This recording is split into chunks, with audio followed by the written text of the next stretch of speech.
Managing our time is truly a skill. And once you master that skill, it is truly a gift. As we get older, whether it's your own calendar or those of your aging loved ones, and how do we manage this when we become a caregiver?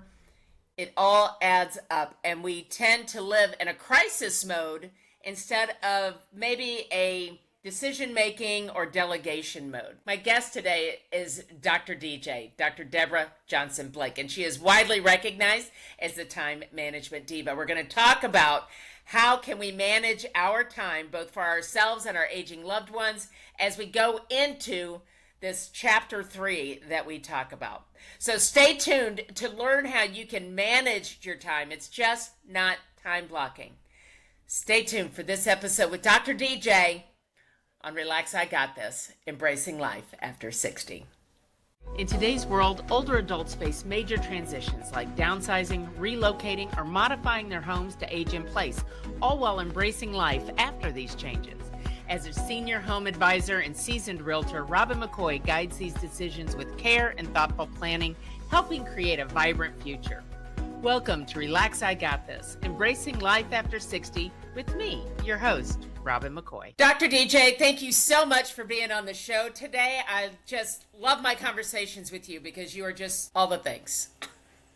Well, Robin, thank you so much for having me today. I enjoy conversing with you as well, and just, providing some insight, and then also getting insight from you. I love it. Thank you for having me. This is good stuff. Absolutely. So, little background: Dr. DJ and I are both members of the American Businesswomen's Association. That's where I met her a number of years ago.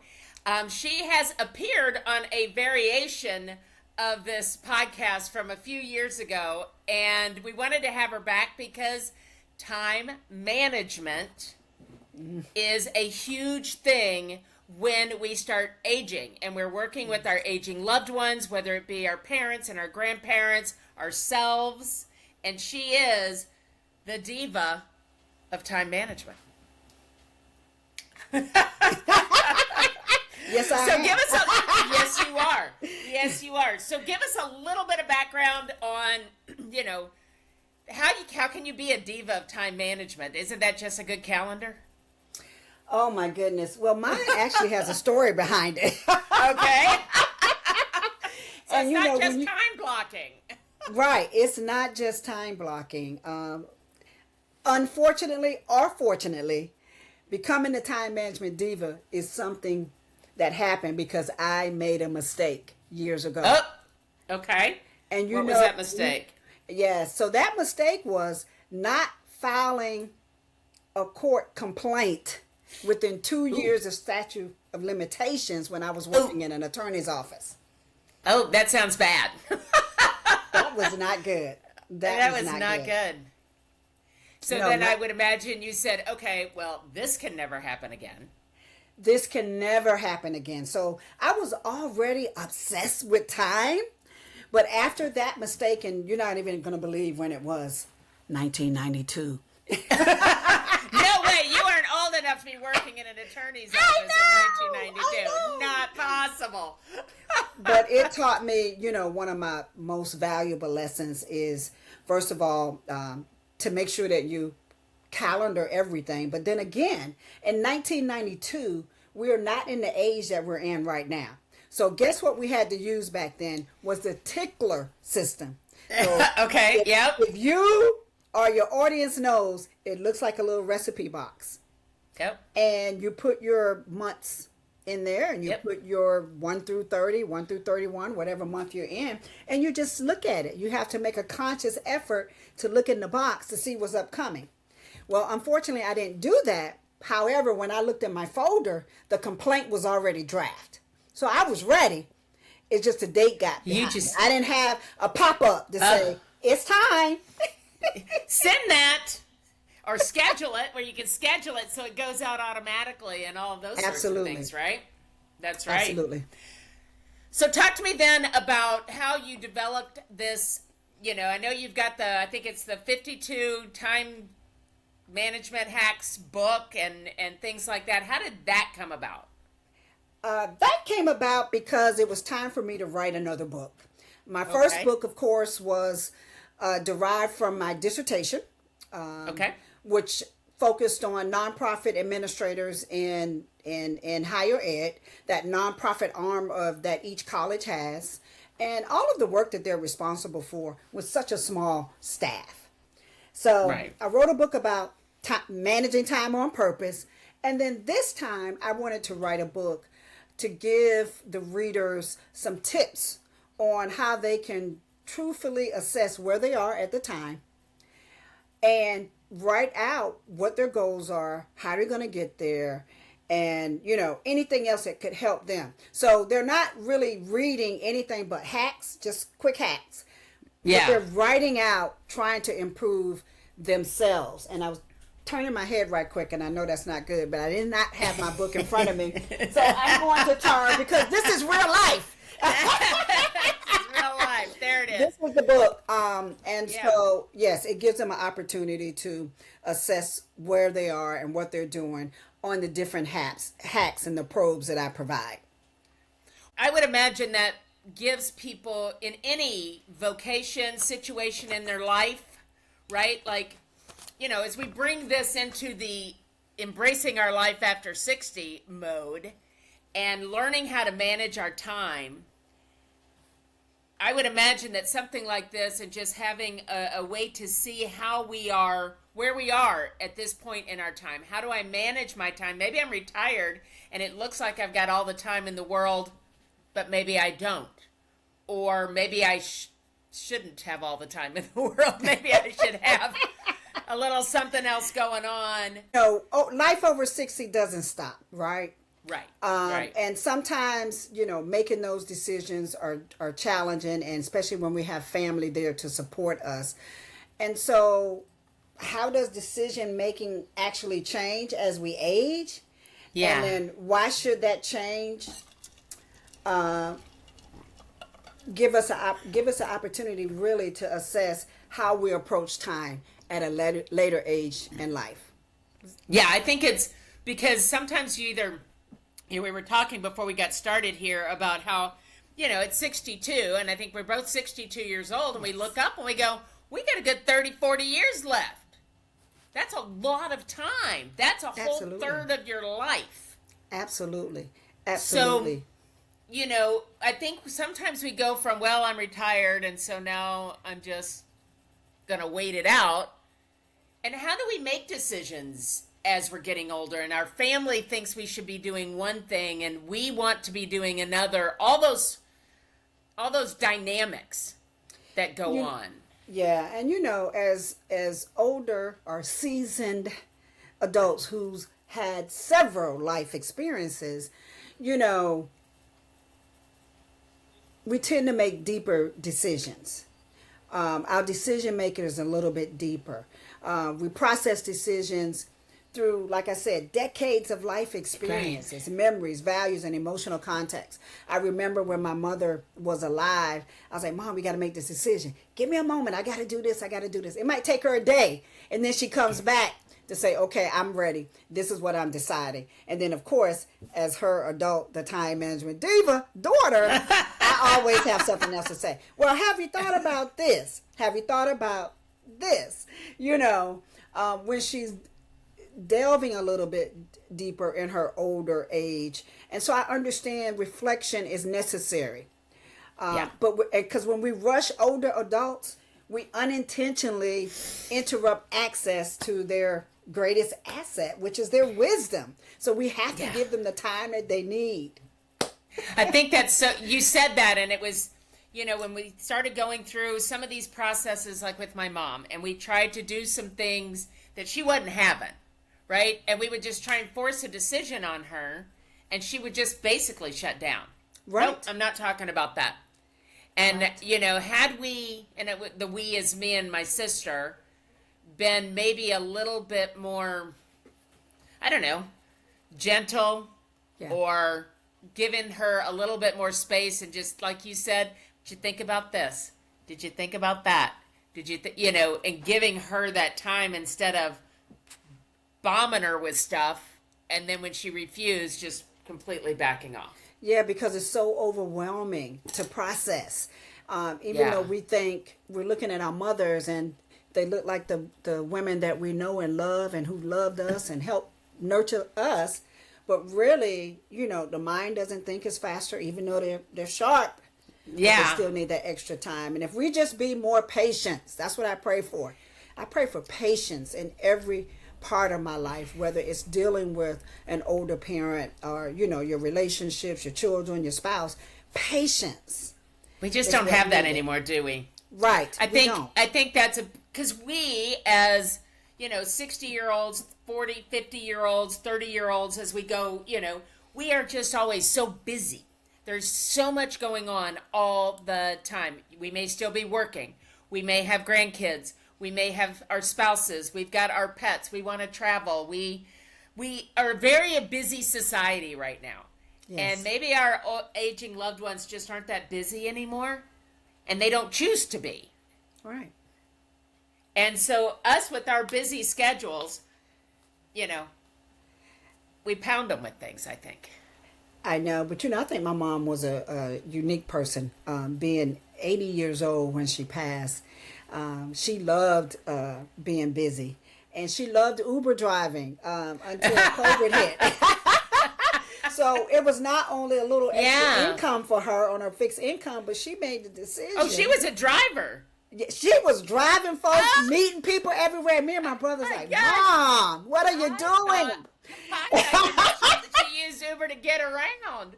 No, she was No, driving. she was the driver. She still could drive. That's hilarious. That's hilarious. I love that. Yes. I love Yes. that. But see, that also goes to, a mindset as we get older and we make these decisions and what are we doing with our time and what is important to us and it does change. It does change when we get older and we don't have, we're not, there's nobody we're trying to keep alive but ourselves, right? Absolutely. Our kids are grown. I'm not trying to keep anybody alive but me. So I think some of that changes. Well, what do does. you think some of the biggest time management mistakes maybe that families make when we've got major decisions for seniors, right? Maybe there is some physical decline, there's some cognitive decline.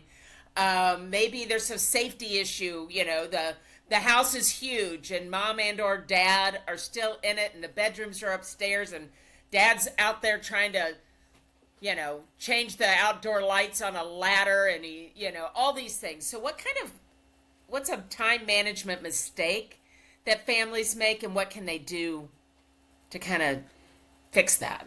Absolutely. And this still goes back to what we said earlier. One of the biggest mistakes is trying to compress maybe a lifetime decision into a weekend, into a day.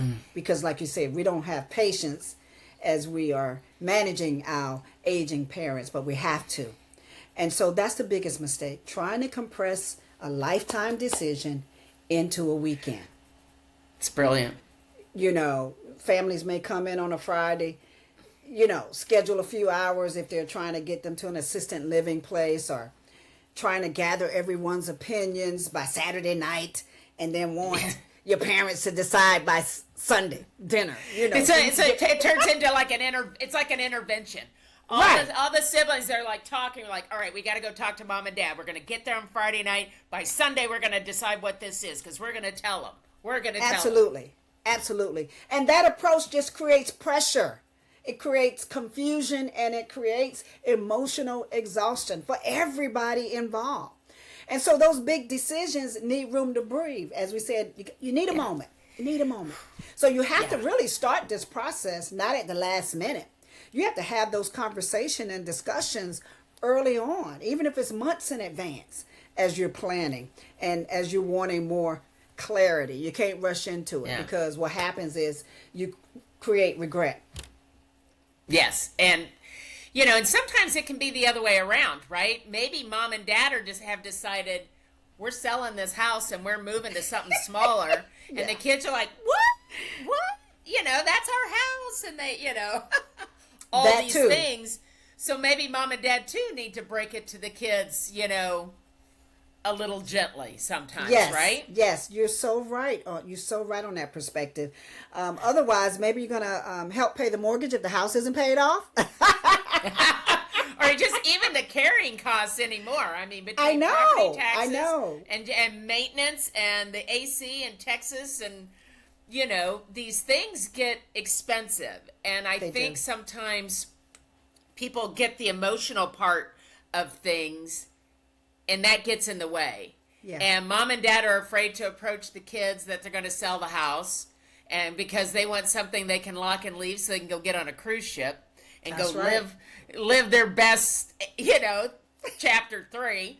Yeah. And or vice versa, the kids are just nervous about mom and dad in this big house, and want, and there's not necessarily any animosity until you try and, like you said, compress life decisions into 48 hours. I know, but sometimes just slowing down, whether it's the things that mom and dad want to do or that the kids want to see, it actually speeds up the right outcome. Yeah. Yes. Slow Absolutely. down to speed up. Slow Yep. down to speed up. Slow Now, down and speed up. That's so. What is your suggestion in handling some of this when the timelines don't match, right? So everybody knows that this is going to be the outcome. I've got some people that they are in their 80s. They've been in their house for since the 60s. Wow. It's a lovely little one-story home. They've aged in place there very nicely. They've got some medical, physical mobility kind of things going on, and their daughter wants them to move down to Austin in a more independent assisted living closer to her, right? Okay, Absolutely. everybody's in agreement on that. However, what we're not in all agreement on is how soon or long that should be, right? There's a whole house needs to be downsized. The mom and dad know it need to be downsized. They just aren't quite sure what, Right. all the questions. So when the, daughter wants it now, parents are, well, we've got things to do here. How do we get,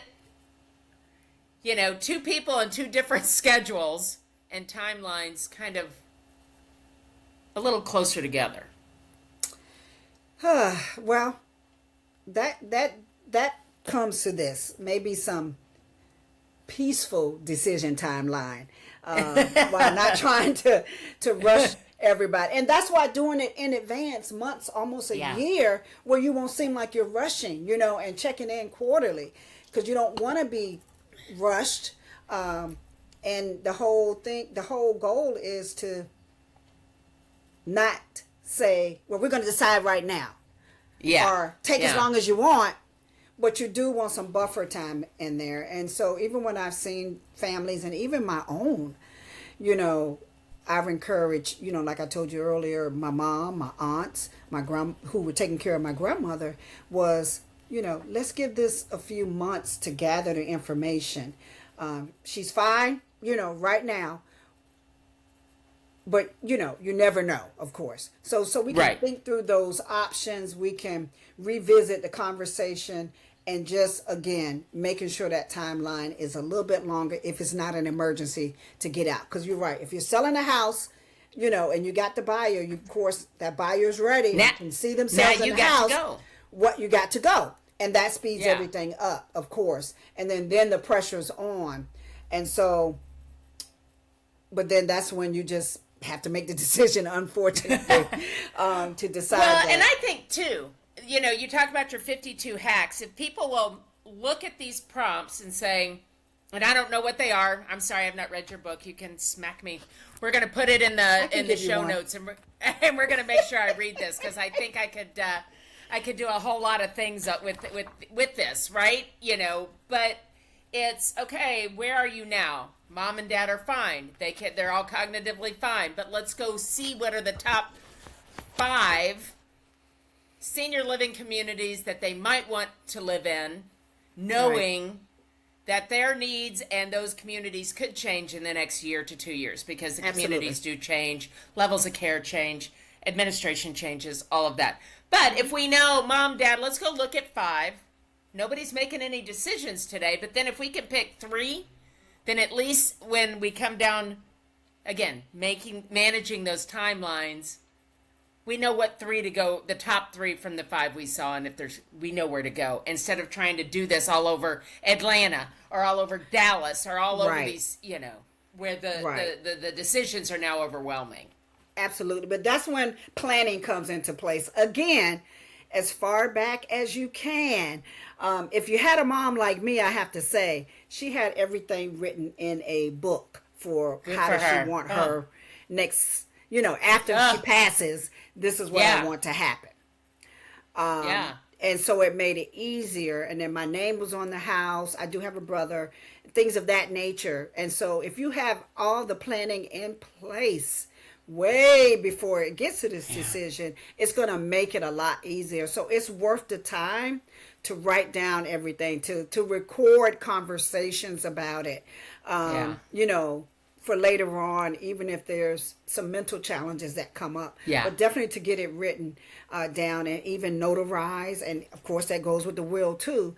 But you have to plan this stuff. It doesn't happen overnight. It doesn't just manifest itself. You've got to, and I've said this to a couple people when we've had these conversations. I'm like, nobody's getting out alive. This is what we know, right? Nobody's getting out alive.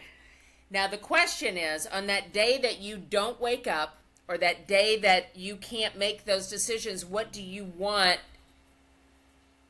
to have left for the people that are going to be there to take, whether it's you pass and what do you want them to take care, how do you want it to look for them to take care of you, or something terrible happens, you have a stroke, something like that, to where you are not capable of talking about your own wishes anymore. Right. So what do you want that to look like? And so it's planning and it's having conversations and it's saying, okay, yeah, I'm fine now. Yeah. Let's take some time and understand that we're all on the same timeline here. We Are One Heart is a 501c3 nonprofit organization dedicated to bridging the gap between the needs and resources of low-income seniors and veterans. Rooted in compassion and love, our mission is to provide housing, living assistance, and access to critical resources that ensure dignity and support for the elderly and underserved communities. At the heart of We Are One Heart's work is the belief that every individual shares a common humanity, a heart connected through love and care. We are committed to creating a future that honors those who have shaped the past by offering programs and services that enhance their quality of life. For more information or to donate, visit wa1h.org. That's wa1h.org. Absolutely. Absolutely. One thing I encourage anybody to do, working with your seniors or otherwise, is to plan it out early. Because sometimes at this age, at 62, or even at 30, but we think we still have a lot of time, but we don't know the morning that we're not going to wake up. And this is reality. Yeah. And then you leave the family in disarray and scrambling while they're grieving, trying to honor what wishes they think you may have had. Yeah. Well, Mom always, I use this example, and it sounds silly, but it's like oatmeal. So I had a conversation with a friend. Let's just say you never liked oatmeal, but nobody thought that. And now you are in a position where cognitively you cannot talk about oatmeal, and they're trying to give you oatmeal because it's a nice soft food, and you hate oatmeal. And now you're being difficult. Right. But you've never liked oatmeal. Right. So it can be as simple as oatmeal, or it can be how you like the lights on, and if you can't communicate that, and that's just the basic stuff. That didn't even get into finances, houses, healthcare, all the bigger rocks that we have to work with. Absolutely. Absolutely. Oh, I thank God for my mother. I keep bringing up my mom, but Mother's Day being yesterday, she being gone 2 years. It's a struggle some days. And I'm just grateful for the decisions that she made. As she was aging, she started thinking a lot about it, even probably 10 years before. We're putting my name on the house. I was on all the accounts and, things that would make it easier for me. Robin, 2 years prior, she even started purging her house to make sure that when she passed, we didn't have to go through so much. Yeah. Yeah. And see, these are, so she started 10, 15 years prior. She managed that time for herself, but also for you. Yes. Right? That was Yes. that was managing your time, knowing that when she was gone or otherwise unable, Oh my God. that you and any siblings, etc., that might, be involved, but that you would have to, and you're a busy working person, Yes. so we don't see a lot of that. I'm just No, going to go out and say that we don't see a lot of that. No, you don't. And it's really deep for me right now. Yeah. Because I didn't even think about it from that perspective of me being a time management diva and my mother trying to save me time and effort. Me and my brother. Yeah. Time and effort. But Doing yes, that's what she things that, did. yeah. That's a go mom. Oh, Mom. Go mom. Well, let's flip it a little bit. Let's talk about caregiving, right? You've been there. I've been there. Lots of people, there's numbers out there, and they say probably not even half, if not 3/4 of the caregivers out there they don't even recognize themselves as caregivers because they're not doing day-to-day hands-on, right? But maybe they're doing the grocery shopping, or they're providing this, or they're providing that. So there's caregiving out there. Yes. So how do caregivers manage their own lives? Many of them, are they've got their families, they've got their work, they've got their lives, and now we are managing the oversight possibly. I mean, it's all could be very, there's a big range of caregiving responsibilities, but how do we support our own time? How do we manage our time when we've got all this extra now that's coming on? We're all so busy anyway, and now we have this aspect. Oh, wow. That's a good question. And you're already overwhelmed as just a person, a working professional, whatever job you do. You're Yeah. already overwhelmed in your own life. And then when you have the responsibility to caregive, which I truly believe we should do, okay, period, point blank. My mom, I always told her, we have a grandma's room that's next to my office. That's grandma's room. We still say grandma room. And she said, no, I don't want you to, she always said, I don't want you to be responsible for me. Put me in a home. And I said, no, Mom, as long as I can care for you and physically care for you, you'll be here with us. So the question you ask about helping caregivers manage their own time, first of all, it's a sacrifice. And that's duly appreciated. But what I've seen is for caregivers is they kind of got to stop treating every situation like it's a constant emergency. When they're dealing with someone. Yeah, when they're dealing with someone, it's like, you get frantic for every single thing. And you don't have to do that because you freak everybody out. It's stress. Everybody freaks out around you. Everybody freaks out, right? For lack of a better word. Yeah. But there has to be some boundary management there. As you get acclimated to being a caregiver, especially the new caregivers, maybe those who've been caregiving for a while are used to it now. And so and this is my opinion, caregiving conversations should not consume every hour of the day, okay? Because that's part of the overwhelm and the stress. So I like to encourage caregivers to, maybe assign responsibilities if there's someone else who can assist. Doesn't necessarily have to be a family member. It might be a church member, a person in the community who you trust that can help you with, managing your own time while you still have that big responsibility of helping the person. Schedule some family update times. Delegate again where possible. And just create some protected personal time, which we don't do in our lives anyway. But you need to have some protected personal time for that, because you cannot support someone effectively if you are emotionally and mentally depleted. Yeah. And so the caregivers have to have structure too as well. And I think that's, one of the hardest things. And my mother lives in a residential care home. She has taken very good care. My sister and I, do what we can, and it's just a whole thing, right? So Yeah. a lot of people know this when I talk about, I use my mom as an example a lot on this show because we did some things right and we did a lot of things wrong. Yeah. And, this is where we are today. And, and it is thinking everything is an emergency and you have to drop everything and realizing that maybe there are resources. Yeah. Right? A friend of mine owns, I think she calls it elder nanny. But it is, and she goes and she sits with seniors so that maybe their caregiver, their daughter, their son, whoever it is that they may live with, can go somewhere for the day. If it's just not safe for mom to be home alone because of cognitive or mobility issues or any other things that are out there. And so it is finding the resources so that you can manage your life as well as, this additional now responsibility that you have. Absolutely. Absolutely. And I've created boundaries around my schedule. Sunday morning is mornings with mom.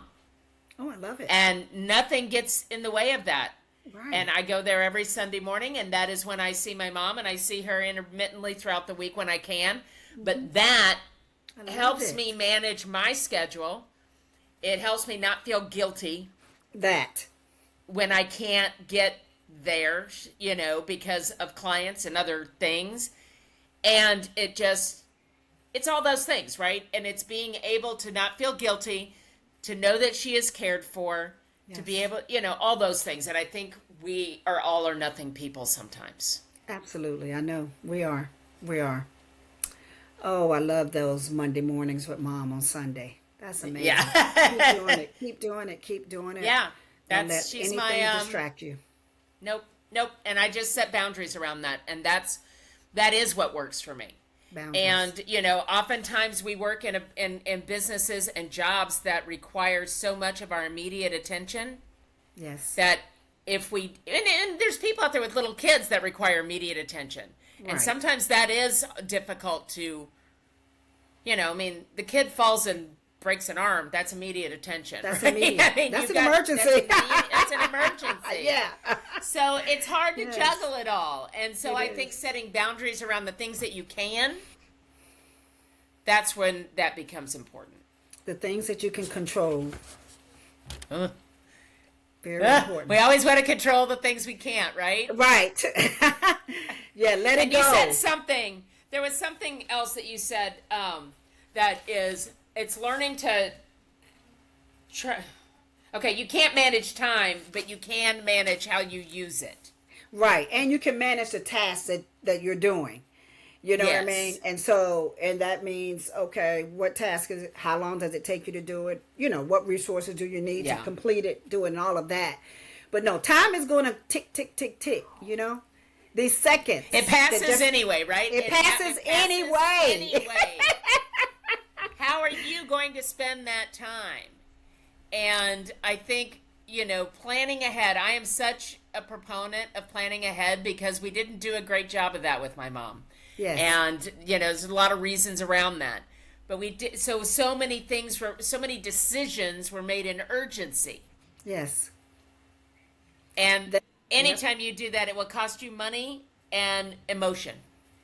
And time. And time. And it did. And it was not great. And it's good now.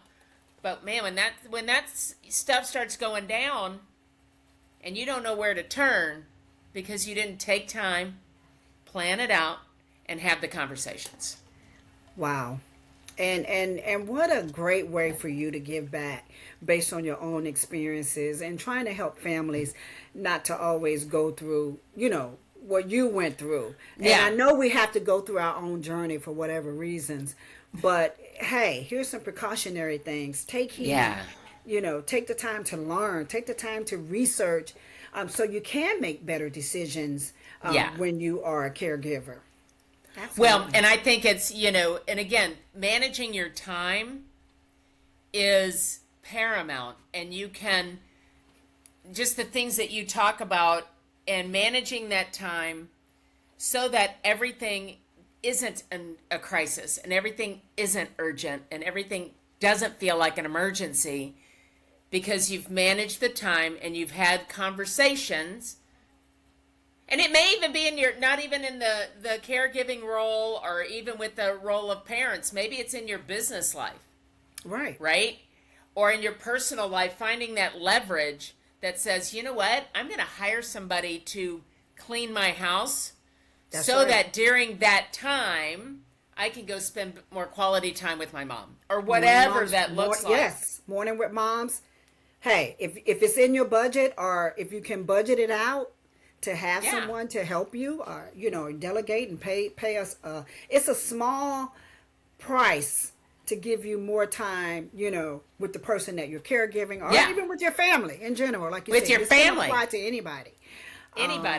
I'm a strong it's finding leverage and Yeah. finding, maybe it's an assistant in your business so that you aren't doing you can focus on your 20%, let them focus on the 80%. That frees up your time to spend time with your family.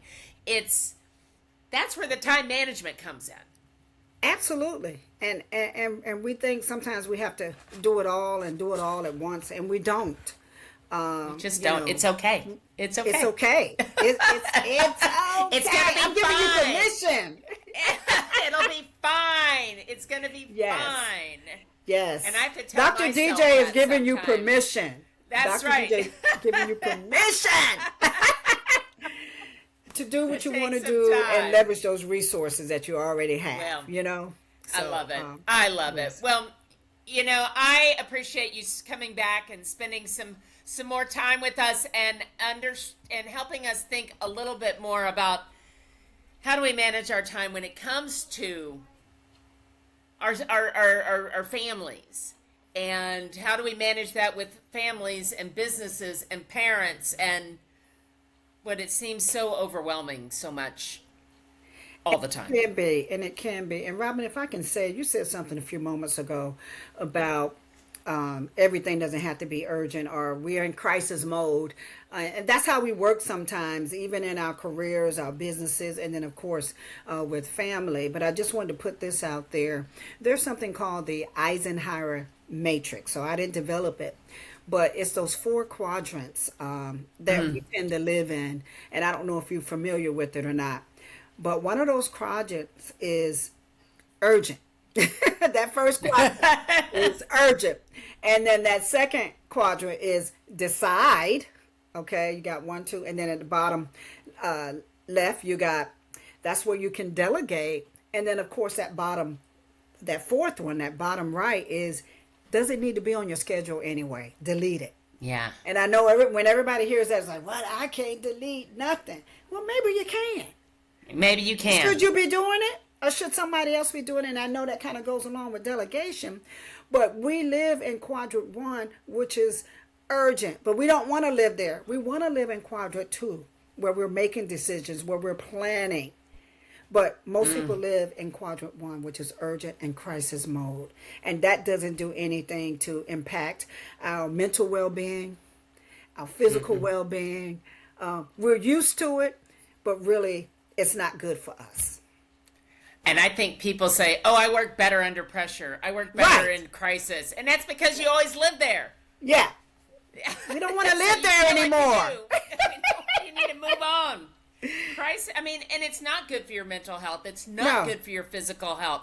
How much do we hear about how stress and all of this causes, people are having heart attacks and strokes at younger ages. Yes. And it's because we live in this constant crisis mode. Yes. And we haven't learned how to decide and delegate to other people, because we think it's got to be us. Got to be us. Got to be my way or no way. Got to be me. No, I'm the only there's one other that ways. can do that. No, there that's are not true. Other ways. Matter of fact, I welcome. We're here to tell you. We're here to tell you it's not true. No, I welcome other perspectives. I don't want to do it all. I'm getting tired. I'm 62. I'm 62. I'm tired of doing it all. And the eldest daughter. Can we just talk about eldest daughter? That too. So am I. So the expectations were high. Yes, they were high, and we still we're still doing it. Yes, right? we are. You know, like, we are, and I will say this, and most of actually the men out there will agree with me. When it comes down to it, the eldest daughter is the one things fall to. Yep.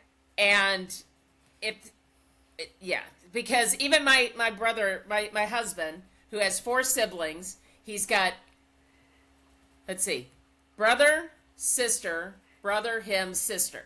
So when everything started going down with his mom and his mom got ill, it was Kelly, the eldest daughter, not the eldest son, the eldest daughter that takes care of everything. And, you know, with my sister and I say that I'm operations and she's CFO. She's the chief financial officer of mom and I am operations. Yeah. And that's why this works, because we each have, it's divide and conquer in the business of mom. Absolutely. But neither one of us is having to do it all. And I think that is where, you know, it comes in. Absolutely. But it took you time to get to that place to even realize that you were, you know, COO and she's CFO. and you're fine with that. I love it. I was sweeping in and just doing it all because that's what Robin does. And then I finally said, okay, how about if you do this and I'll do this? Because my schedule is more flexible, right? I've got a little bit more flexibility. And so it just made sense, right? Because I can take a call in the middle of the day and I can do this and she can manage her bills. Yes, I love it. And it all works out. And now mom is healthy. She's taken care of. She's fed well. She's warm. She's all these things. And life is good.